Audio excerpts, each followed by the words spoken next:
Marco says, first, sending regards from Serbia, and thank the team for your amazing work. Wow, Marco, all the way from Serbia. That's awesome.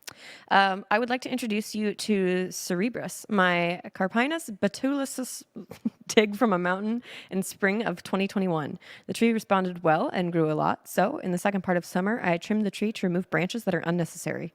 There's still mountain soil in the pot. I'm planting one more year in this box to allow new roots to establish before repot. Fertilizing heavy, it seems that the tree is responding really well to organic fertilizer. I'd like to design this tree so any advice is really appreciated, mainly to know in which direction I should go with the structural pruning this fall. Can you give me advice on what to prune and what to leave? There is nice dead wood on the left branch. Is it possible to leave it because it gives the nice character to the tree? Yeah, interesting. First of all, really cool. You're joining us from Serbia. Thank you. And super exciting to have you in the forum.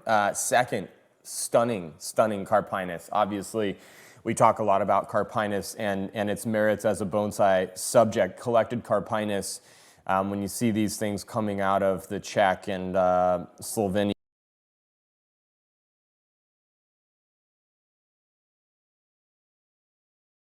the Orientalis is such a dramatic and beautiful specimen, but really interesting to see something coming out of your region and to see the character that's involved. And I think anytime we get into, and I'm just going to sort of pan through the pictures here, anytime we get into some of the character of these things, the fundamental thing that I ask myself is, what is the definition of line base to tip in terms of where is my primary line? Now, this has a very clump-like feel to it, obviously, but we have a thick, dominant, major trunk right here.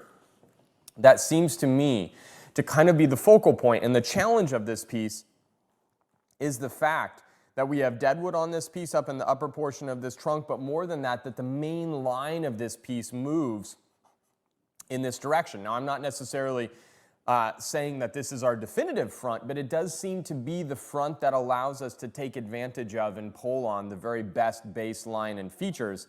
And all of these pieces on the right are moving in a rightward direction, so we have kind of a moving apart, or we're creating this sort of pull against the two pieces of the composition, and we've got to reconcile this. And so when we start to think about what do I want to do, or how do I go about doing this, I wonder, do we have, and I can't really see, I see this thick branch, I see this transition of taper, both very important aspects of coming up with the best possible line.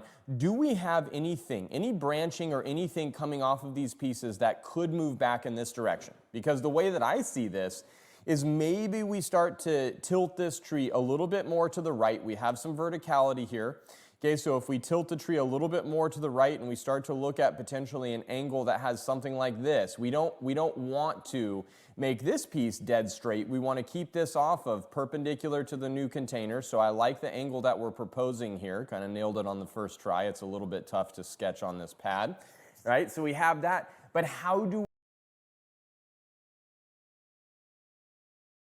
we engage this trunk with these pieces and move the composition in this way? I think you have no issue maintaining the deadwood in the trunk of the tree here. I think it adds a lot of character, but the big piece is, where does our apex come from? Because from that point, we start to build out sort of this really beautiful canopy on this tree, and building out this beautiful canopy on the tree means establishing our hierarchy across the rest of these pieces in the clump form, right? I see this as the number 2 trunk right here. It's the second thickest as well as the tallest. We want that variety. You have wonderful differentiation and spacing. You've got differentiation in foreground, middle ground, background planes. You've got differentiation in trunk girth, and we need to establish that differentiation in height. So if this piece over here establishes some degree of height around this region right here, we may need to reduce this just slightly, but establishing some form of height here.